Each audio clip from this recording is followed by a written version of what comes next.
Muy Gente bueno. va a echar de menos sus peluches. Bueno, volveremos pronto a ellos, no te preocupes.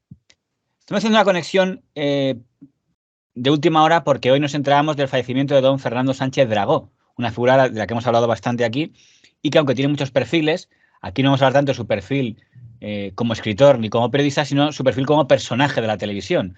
Seamos liberales, no puritanos. Vivamos y dejemos vivir y beber a cada uno en la paz de su conciencia y su albedrío. Que tengan un buen día políticamente incorrecto. Y antes de hacer una cronología por distintos episodios y polémicas que ha tenido, te pregunto tu primer titular ante la desaparición de la figura de don Fernando Sánchez Dragó, que podría ser recordado como un escritor de libros y sospecho que va a ser más recordado como un personaje de la televisión.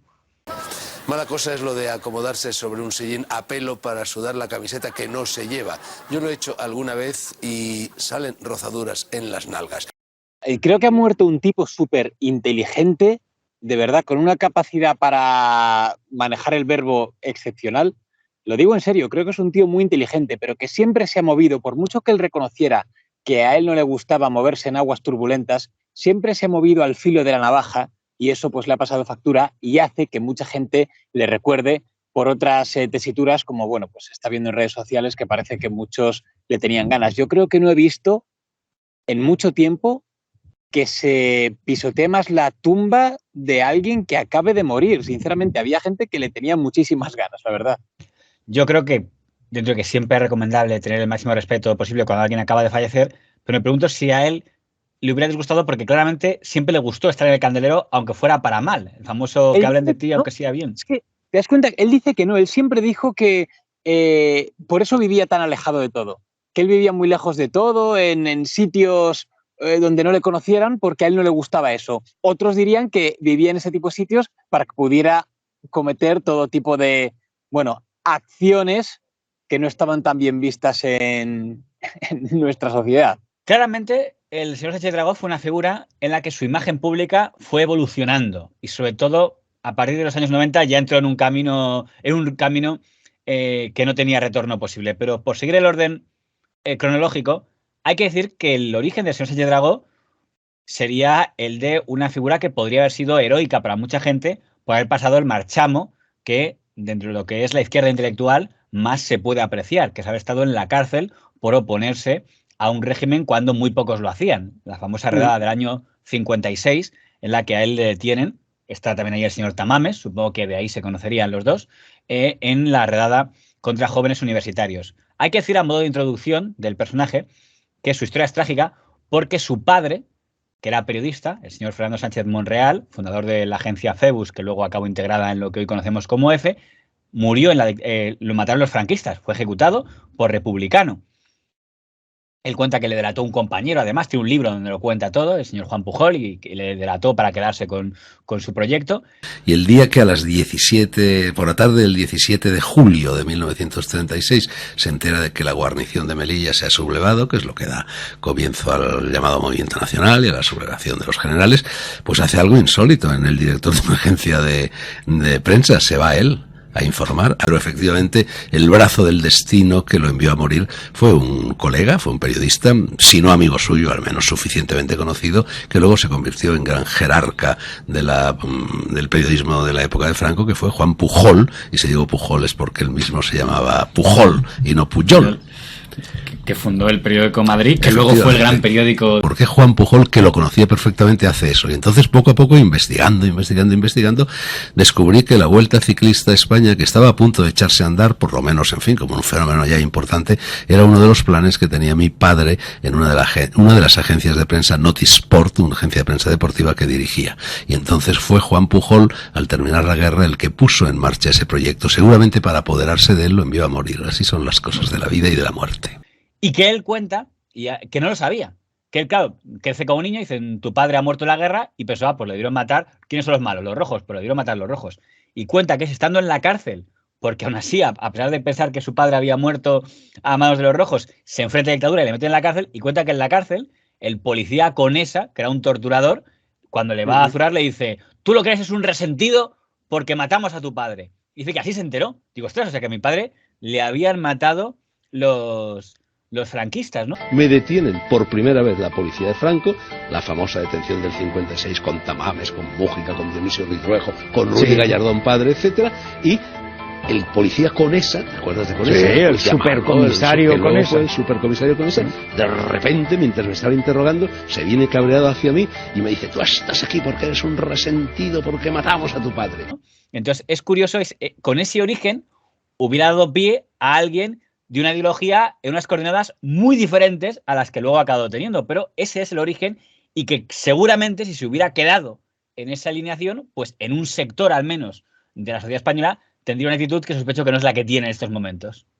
Bueno, creo que con Sánchez Dragó siempre ha pasado que hay mucha gente que le ha tenido ganas por ciertos motivos, pero cuando está muy posicionado políticamente, ya eso hace que todos los opositores vayan en masa por él. Todos los que hoy le defienden, todos los que hoy le lloran y omiten ciertos pasajes más oscuros de su historia, muchos lo están haciendo por afinidad política. Pero esta hipocresía no pasa nada. Esto hubiera ocurrido igual si hubiera sido de otra ideología totalmente opuesta, hubiera sido lo mismo. Le hubieran defendido los afines a su ideología y los contrarios lo hubieran criticado. Eso es una cosa que lo conocemos muy bien y que pasa mucho en España. Entonces, sí, los bandos están ahí incluso cuando alguien fallece, ahí aparecen. Da lo mismo, te digo que da exactamente lo mismo. Entonces, bueno, pues como tantos otros, pues cambió radicalmente de bando. Ya conocemos a algún otro, que siempre mencionamos el tema de los Santos por aquí. Que va a salir unas veces, porque tiene una trayectoria muy paralela a la de él, pero luego iremos a eso. Otros que a lo mejor no lo hacen de una forma tan fuerte, pues como todos estos tertulianos de Herrera, pero que a lo mejor no se extreman tanto, pero que también lo han hecho. Entonces, bueno, pues lo de Sánchez Dragó es algo que es llamativo, pero que no es nuevo, que ya lo hemos visto en otros perfiles. Profesional. Cela es mucho Cela, Cela es, ha sido y será muchos hombres al mismo tiempo, y entre todas las personalidades de Camilo José Cela, yo voy a dirigirme al Camilo que fue senador, ex senador, ahora por designación real. En la primera televisión que hay en democracia, en la etapa de la transición, ahí con UCD y tal, ya aparece el señor Sánchez Dragó como presentador y como colaborador en televisión. Y es llamativo porque, siendo alguien de perfil intelectual, claramente, aunque él diga que no, claramente le apasionaba la televisión. Y ya consigue que sea una cara habitual, es verdad que en programas sobre todo literarios, pero ya aparece habitualmente en programas de aquella época. El pluralismo consiste en disentir, consiste en el disenso, pero en el disenso cordial. Yo recuerdo que cuando en la Revolución Portuguesa de los Claveles se acuñó aquella frase que luego tuvo tanto éxito en España, la frase del pueblo unido jamás será vencido, yo inmediatamente acuñé el contraeslogan que decía: el pueblo desunido será más divertido. Yo creo que la democracia es el respeto a las minorías, el respeto a las marginaciones, el respeto a los humillados y ofendidos de la tierra. Entonces, en este sentido, no creo que democracia y consenso sean términos que puedan correr paralelos, son más bien términos antagónicos. Y de hecho, ya es polémico. Por ejemplo, he visto un programa que hubo con Jesús Hermida, eso es el año 81, que era un debate sobre toros. Era en el que aparecía el señor Hermida como si fuera un juez, con dos bandos y cada uno tenía que defender algo, toros sí, toros no. Él estaba en el bando de toros sí, y ya tenía una forma de hablar, en mi opinión, muy provocadora. De hecho, uno de los que tiene enfrente, que era un intelectual catalán, que se llamaba el señor Salvador Reich, que está en contra de los toros y entonces es una bestialidad, decía el señor Sánchez Dragó: me entra que usted tiene electrificadas su casa para que no puedan colarse niños, con lo cual mucho criticar a los toros, pero más que Salvador Reich habría que llamarle Tercer Reich. Yo, antes de nada, quería formularle unas preguntas al señor Reich. Si son preguntas personales relacionadas con el mundo de los toros, entiendo que vale. Son preguntas que tienen que ver con los derechos humanos, con los derechos de los animales, si etcétera, lo que usted etcétera le va a preguntar, señor Sánchez Dragó, al señor Reich, trasciende, digamos, del mundo de los toros y pudiera entrar en otro terreno legal. Señor Hermida, muchas gracias, pero ya me defenderé yo solo. Acepto eso, señor Sánchez Dragó. Tiene usted. Venga, ¿y es verdad o no es verdad que un periodista de Barcelona presentó querella judicial contra usted porque su domicilio está enclavado cerca de los patios donde juegan los niños de un cercano colegio, y que usted instaló vallas eléctricas para que los niños no pudieran acercarse, e incluso en cierta ocasión salió esgrimiendo una pistola y disparó al aire, igual que ha sucedido en recientes acontecimientos? Cuando se emitió la ley, el decreto ley que ha mencionado antes el señor Reich, que a juzgar por lo que dice deberíamos llamarlo en vez de Reich, Tercer Reich. Señor Sánchez Dragó, me parece que esa pregunta es fuera de lugar. Le suelta ese Dragó Y mira que un debate sobre toros, no sobre cómo tenía la verja de su casa, pero ya tenía ese estilo, y le metí una demanda, por cierto, Rage, por ese comentario, pero para que veas que ya en el año 81, antes de que usted y yo naciéramos, ya estaba José Dragó como polemista en televisión. Sí, sí, y por eso es lo que te decía al principio, que es raro que él mismo diga que a él no le gusta estar en la polémica, pero sí que es cierto que es consciente del poder que tiene. Y cuando digo del poder me refiero de la cultura y de ese dominio brutal de la palabra que tiene. Entonces, en las discusiones y en las peleas, creo que es una persona que disfruta de los duelos dialécticos. Creo que es una persona que disfrutaba mucho de los duelos dialécticos y siempre estaba rozando, como digo, esa línea roja de, cuidado, creo que te estás pasando ya un poco. Y fíjate al siguiente clip al que voy a ir. Cuando gana el PSOE por primera vez con el señor Felipe González, que hay un cambio en la televisión, sale mucha gente, de hecho acaban siendo figuras, pues yo que sé, como el señor Mestoy o como el señor Íñigo. Él sigue estando por ahí, sigue siendo alguien que colabora en programas y sigue siendo muy provocador. Un clip que no deja muy bien, pero que tengo que sacar, es que en el año 84-85, en estos programas que había en televisión en aquella época, entonces en uno de esos programas que hay en el año 84-85, hay un debate, un coloquio en televisión donde preguntan si es lícito o no que en las discusiones de pareja recurrir a las bofetadas. No sé si lo has visto. Y él comenta que cree que sí, que no está orgulloso, pero que él reconoce que a él le han dado bofetadas mujeres y que él ha dado bofetadas a mujeres. Y lo comentan así, curioso, en esa discusión está también el señor Xavier Domingo, que dice todavía más claro que, por supuesto, porque no vas a poder pegarte bofetadas con tu pareja en una discusión. Y la única mujer que está, que se llama Silvia Silian, también dice, sí, a mí me han dado bofetadas, yo también las he dado, lo veo muy normal. También tengo que confesar que en 2 ocasiones en mi vida he dado 2 bofetadas muy ligeras a sendas mujeres y me he sentido luego fatal, me he sentido verdaderamente pues, una persona vil como un perro, pero yo he recibido 3. O sea, pierdo por 3-2. Yo también las mujeres dan bofetadas. ¿Tú has dado alguna bofetada alguna vez a un hombre? Sí. Sí, claro. ¿Alguna? Sí, claro. Pues, ¿tú qué sientes? ¿Has denunciado al hombre que te ha dado la bofetada? No, por supuesto que no. Yo no estoy en contra de una bofetada. Y lo confieso sin ningún orgullo, darle una bofetada a una mujer. Y lo he sentido enormemente. Pero es que no había más remedio. Bueno, a mí me ha pasado... No había más remedio, porque pues era muy pesada, o no atendía argumentos racionales, o trataba pues de hincharme, lo que sea. No hay más remedio que cortar una cosa con una bofetada, como ocurre con un niño. También me ha ocurrido con hombres. Es decir, que no hay discriminación alguna. Que supongo que en aquella época lo debían ver como una forma de igualdad. Hoy entiendo que sería una barbaridad por parte de los 3, lo que están diciendo. Siempre todo... Voy a hacer 2 comentarios y los 2 van un poco en un tono desenfadado casi. Todo el mundo recuerda, ese es que es de Martes y 13, de Mi marido me pega. Por esta época estamos hablando, sí. Y va por esta época y ese con el cachondeo. Pero vamos a ir un poco... muchos años más tarde. Vamos a un Gran Hermano. Vamos al Gran Hermano, un reencuentro de estos donde era un Gran Hermano All Stars que iban pues varios ex Gran Hermanos y creo que fue en el año 2011-2012. Cuidado que ya estamos con ese tema bastante sensibilizados. Pues había una pareja, ella se llamaba Chari y él Rubén, y habían tenido ya movidas. Y entonces ella se le acerca a él y le dice, te voy a decir una cosa, tú eres un no sé qué y tu madre es una hija de... Y entonces él le soltó una bofetada y ella se la devolvió. Sobre todo, supongo que un día sería tertulia sobre el hipo, tertulia sobre tal. Pues un día tertulia sobre si una discusión de pareja se puede una bofetear y incluyen como comentarista a alguien como el señor Sánchez Dragó. Era como el intelectual todólogo. Yo solo conozco a un hombre en este mundo que tiene el valor de reivindicar el derecho a dar bofetadas a las mujeres, que es mi amigo José Luis Gutiérrez.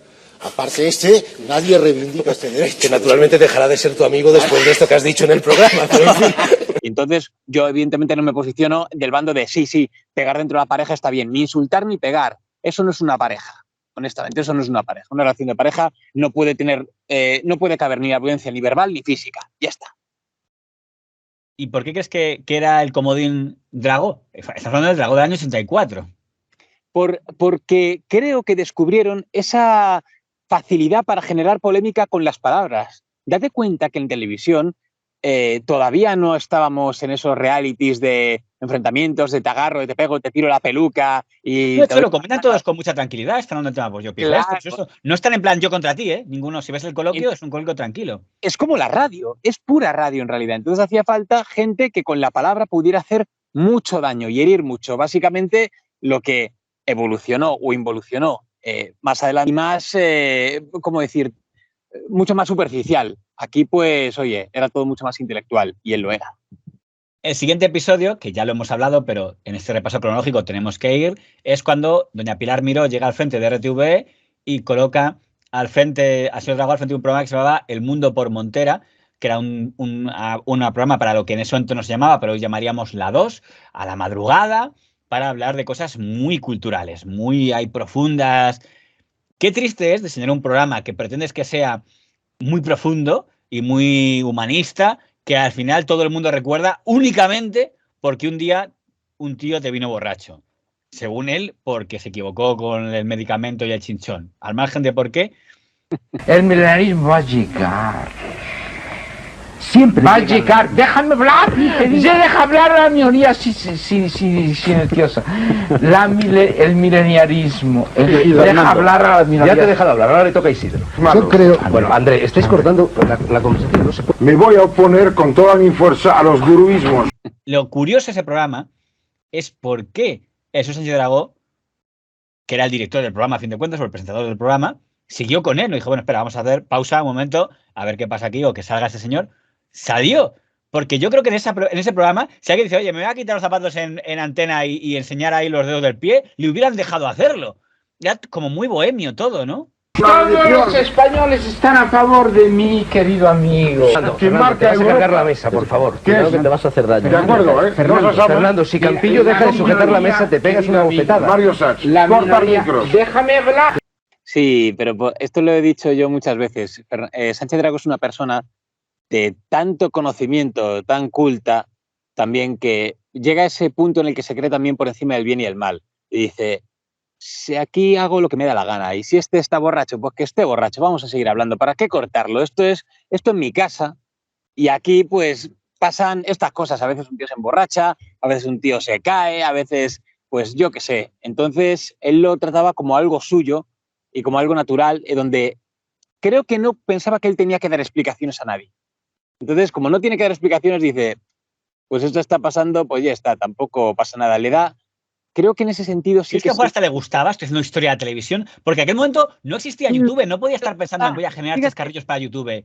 Creo que él iba un paso más allá. Creo que a él le daba igual lo que pensara la gente. No es tanto el, mira la polémica que estoy generando, sino de, es que lo que diga la gente me da igual, que es un paso más allá. Lo que a Sánchez Dragó le importaba lo que pensara la gente en tanto y cuanto podía desembocar en algo punible o ilegal o lo que sea. Pero, mientras tanto, por eso decía lo que se movía siempre en el filo de hacer lo que le diera la gana, básicamente. Fernando, permite que te diga amistosamente que hoy te estás repitiendo y no se te entiende nada. Así que deja hablar a Mario Sachs. A ver, venga, Mario, pero no te sientes en la mesa, que la tiene que sujetar Campillo si no se vence. Aparezco de Televisión Española hasta que llega Pilar Miró y me rescata. Y entonces bajo Pilar Miró empiezo a hacer El Mundo por Montera, el célebre programa en el que se emborrachó a Raval, etcétera. Sí, etcétera, que además parece ser que, según he visto luego en hemerotecas, aunque el incidente es uno de los vídeos de broma más vistos, pudo haber sido algo trágico, según le he escuchado de... Sí, bueno, tanto... Tuvo que venir la ambulancia, según... Sí, efectivamente.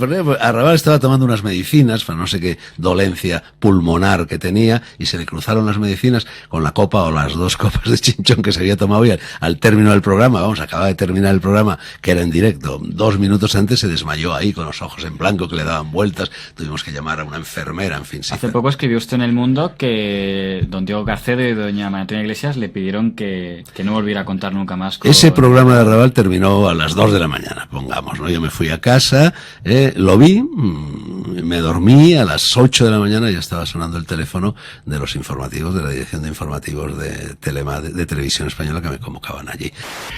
Fue un espectáculo absolutamente lamentable, tratándose, en fin, de Fernando Arrabal, de una personalidad de su categoría, pues, en fin, todos los respetos, pero aquello fue un espectáculo muy duro, que Sánchez Dragó, que es un excelente profesional, no supo evitar, impedir o frenar a tiempo.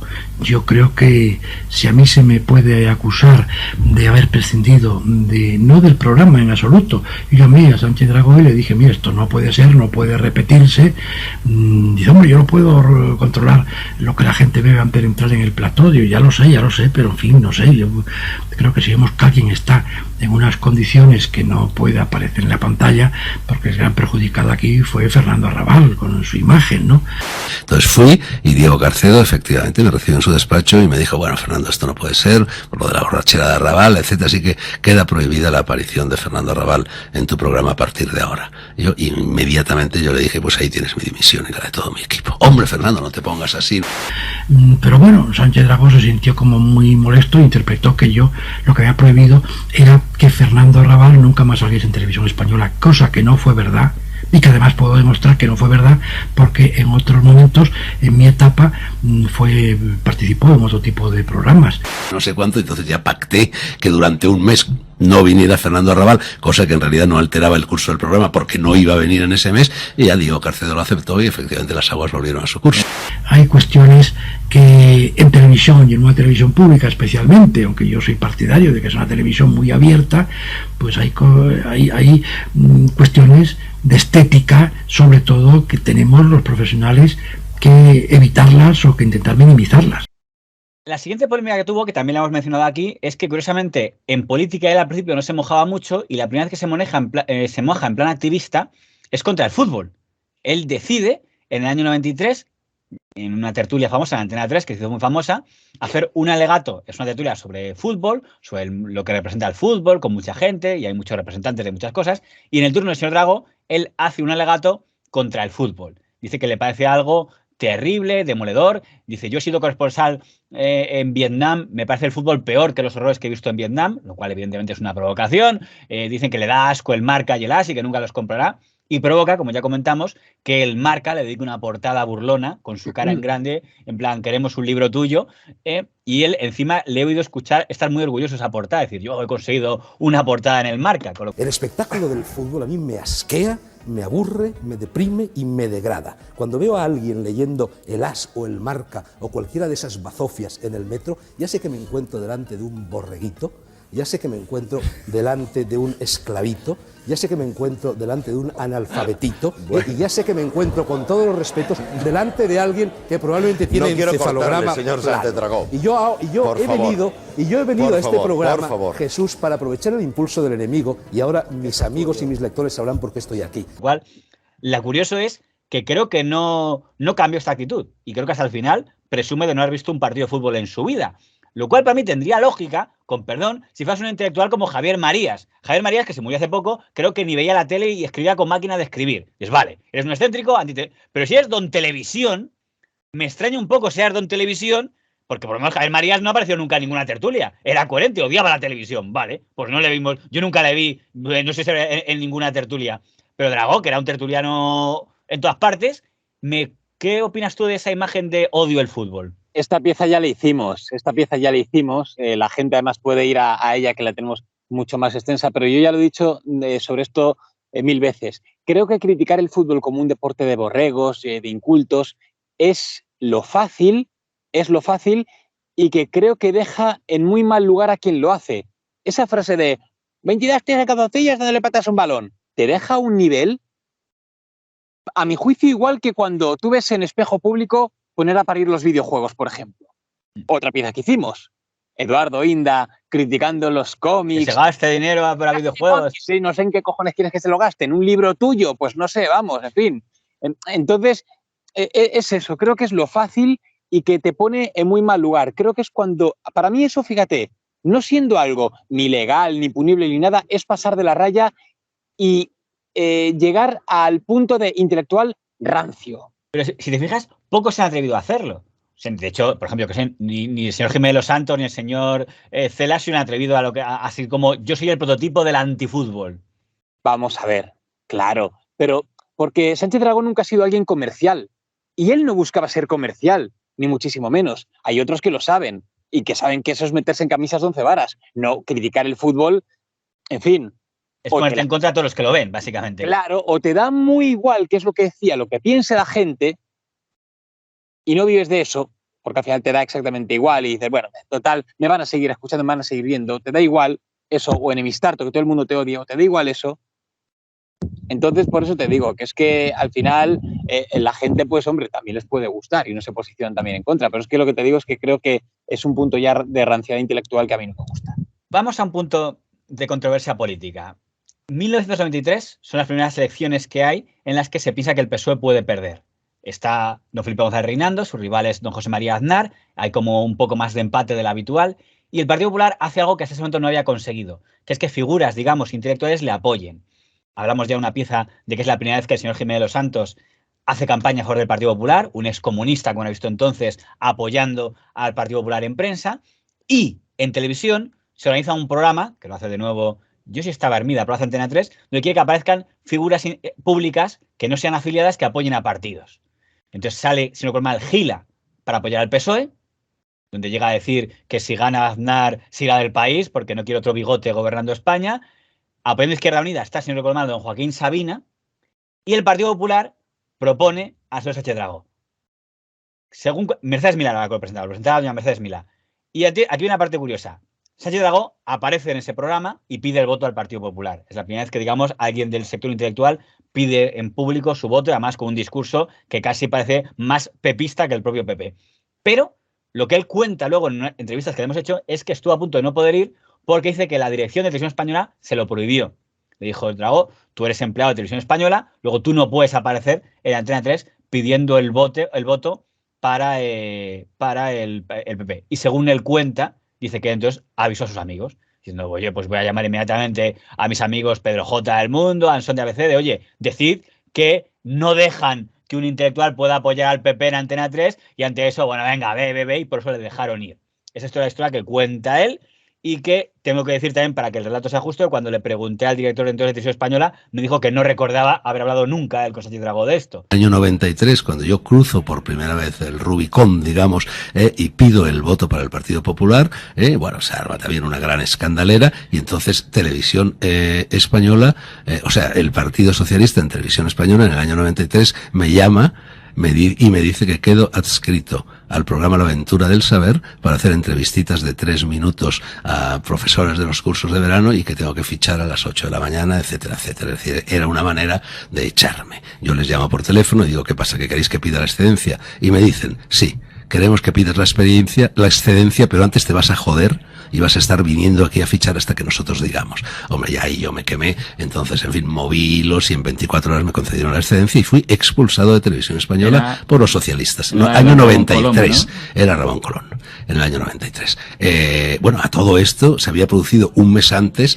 de las elecciones del 93 un fenómeno, vamos, realmente de una brutalidad censorial asombrosa. Es decir, a mí en aquel momento me llama, una semana antes, en la última semana, en el último, Mercedes Milá. Me llama Mercedes Milá para un programa de debate al cual iba pues Joaquín Sabina para defender a Izquierda Unida, Gila para defender al Partido Socialista y Maruja Torres, y yo para defender el voto, no para defender al Partido Popular. Como nunca ciudadanos que votaban a efectivamente. Bueno, se celebra antes de que se celebre ese debate, el debate iba a empezar a las 9 de la noche, pongamos a eso de las 7 de la noche, yo recibo una llamada de Jordi García Candao, que me dice, tú no puedes ir a ese debate porque tú eres fijo en Televisión Española y te lo prohibimos, tú no puedes aparecer en una cadena de la competencia. Y yo le digo, ¿cómo? ¿Qué me estás diciendo? ¿Que yo, escritor? ¿Que yo, intelectual? Yo sea, entre comillas, conocido, y yo, ciudadano español, no puedo ir a dar mi opinión sobre las elecciones? ¿Me estás diciendo eso? Y me dijo, sí, te estoy diciendo eso. Agarré el teléfono, llamé a Luis María Ansón, llamé a Pedro J. Ramírez, llamé a unos y otros, y bueno, todos me dijeron, bueno, esto es el escándalo de las elecciones, paralizamos la edición del periódico, a ver si se confirma, porque mañana salimos a primera plana. Mercedes Milá dijo, llamé también a Mercedes Milá, dijo, muy bien, yo dejo tu asiento vacío y cuento lo que pasado. Entonces se armó tal cirio que un cuarto de hora antes de que empezara el programa me llamó Ramón Colón y me dijo, venga Fernando, ve al programa, y fui. Allá paz, ¿no? ¿Qué país qué país? He decidido votar al PP. Y no he decidido votar a Izquierda Unida o a los catalanes o a los vascos, que me parecen opciones legítimas. Y en cambio la del Partido Socialista, y también te explicaré por qué, no me parece moralmente legítima. Bueno, por lo que se refiere a Sánchez Dragó, lamento decir que no le conozco de nada ni he hablado nunca en mi vida con él. me hubiera gustado conocerle, o sea que por tanto es muy difícil que yo le llamara para decir que no fuera, porque jamás en mi vida he hablado con él. No he tenido la oportunidad de encontrármelo en un restaurante, en una cafetería, donde me hubieran dicho Jordi García Candao, Fernando Sánchez Dragó. O sea, por tanto, difícilmente yo le llame. Si le llamó a alguien, yo lo desconozco, pero yo no he llamado nunca a ningún periodista para decirle si puede ir o no puede ir, porque yo me ocupaba de otras cosas, no precisamente de eso. Pero bueno, puede que me estuviera colando. Bueno, o uno u otro. Hablé con los dos. ¿No lo ves tú como razonable? Tú eres empleado de la televisión del gobierno. Entonces, no sé, que te estén pagando una nómina para que encima te opongas a tu jefe, pues ¿qué quieres que te diga, hombre? Si fueras, no sé, líder sindical o algo así, pues no sé qué decirte, pero me parece un poco fuera de lugar. Pero es lo que te digo, pues al final, por evitar un mal menor, pues dicen, venga, pues que hable, que diga su historia y ya está, al menos audiencia nos dará. Ya está. Y he decidido votar al PP en nombre de la libertad, en nombre de la democracia, en nombre de la eficacia, en nombre de la decencia y en nombre de España.